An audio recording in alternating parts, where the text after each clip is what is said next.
Good morning. We're thankful to so many who have made today possible, and I'd especially like to thank Speaker Pelosi for her fearless leadership in working to protect the rights of Black and brown Americans. Thank you to Congressman Beatty of Ohio and Congresswoman Sewell of Alabama for fighting not just for their own constituents, but for all of us. Thank you to the hundreds of partners whose organizing has gotten us to this moment. And thank you to the Peace Walk organizers for putting together this morning's powerful march. America, we are at a fork in the road.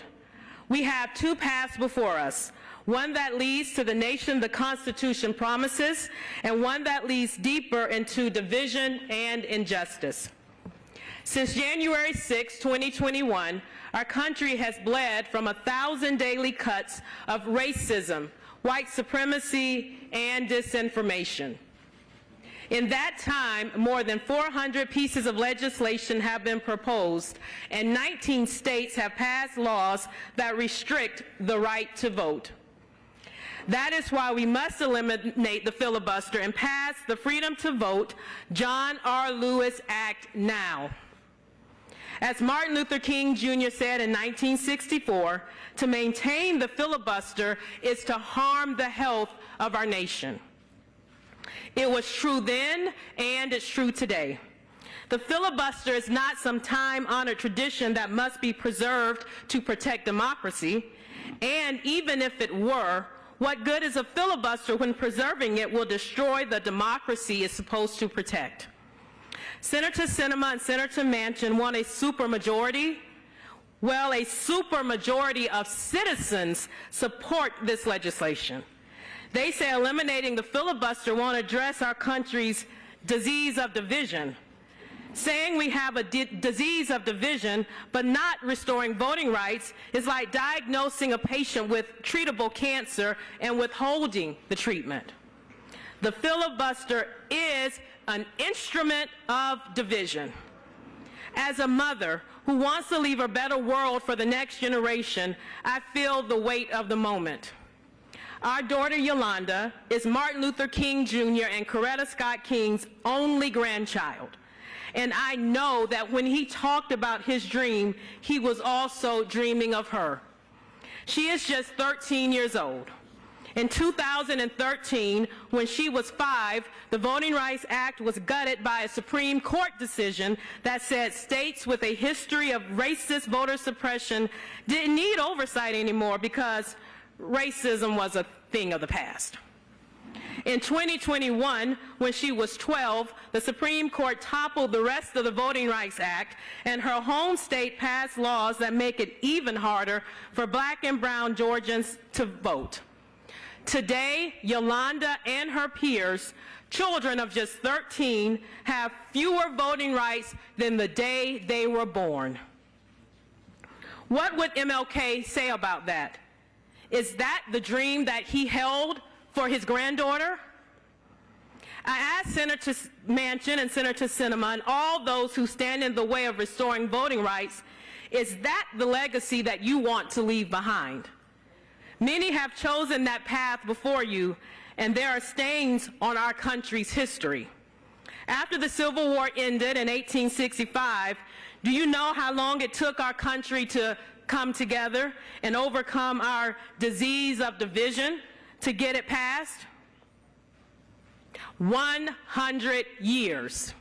100 years of filibustered civil rights laws. 100 years of Jim Crow. 100 years of poll taxes and impossible tests for Black voters. 100 years of being so intimidated at polling places that many felt safer staying at home.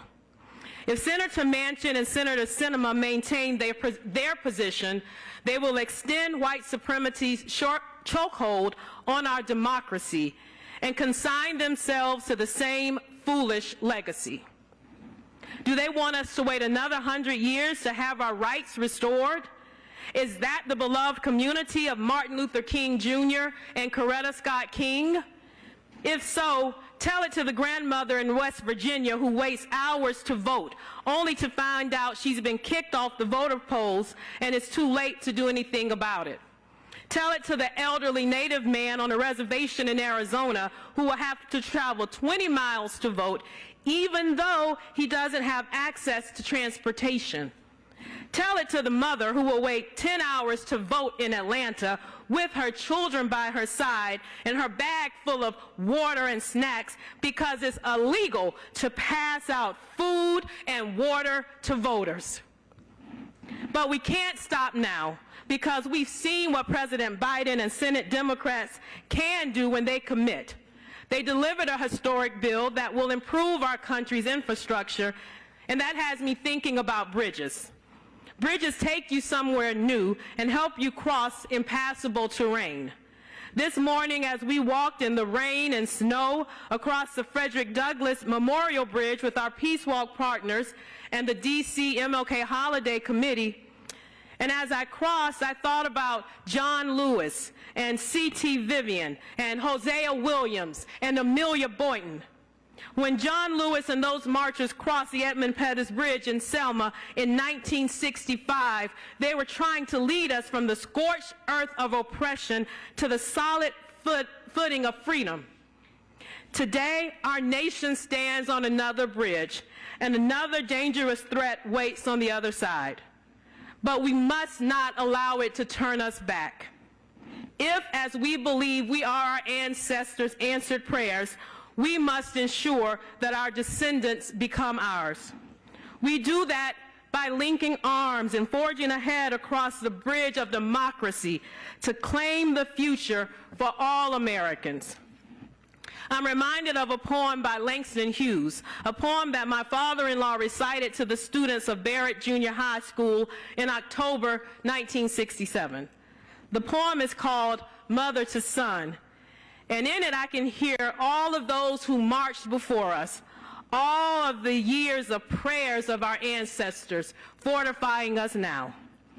Well, son, I'll tell you, life for me ain't been no crystal stair.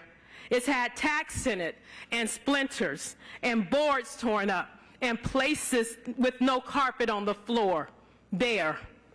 But all the time I'm climbing on and reaching landings and turning corners and sometimes going in the dark where there ain't been no light. So boy, don't you turn back. Don't you sit down on those steps because you find it's kind of hard. Don't you fall now, for I'm still going, honey. I'm still climbing, and life for me ain't been no crystal stair.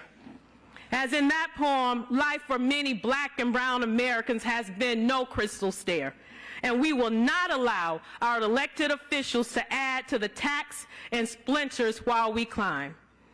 As my father-in-law, Dr. King, told those young people that day, you have a responsibility to seek to make your nation a better nation in which to live and to seek to make life better for everyone. He urged them to seek beauty and truth. If he were here today, he would look our leaders in the eye and challenge them with those same words. History hinges on the choices they will make. The tones of democracy ring louder than division. Freedom and justice for all. And no matter what it looks like, no matter how tired we may be, we will not give up. We will not give out. We will not give in. Whether this bill is passed tomorrow, next week, next month, or next year. And we already know what the end will be, because God always ends on all is well. And until all is well, it's not the end. Thank you very much.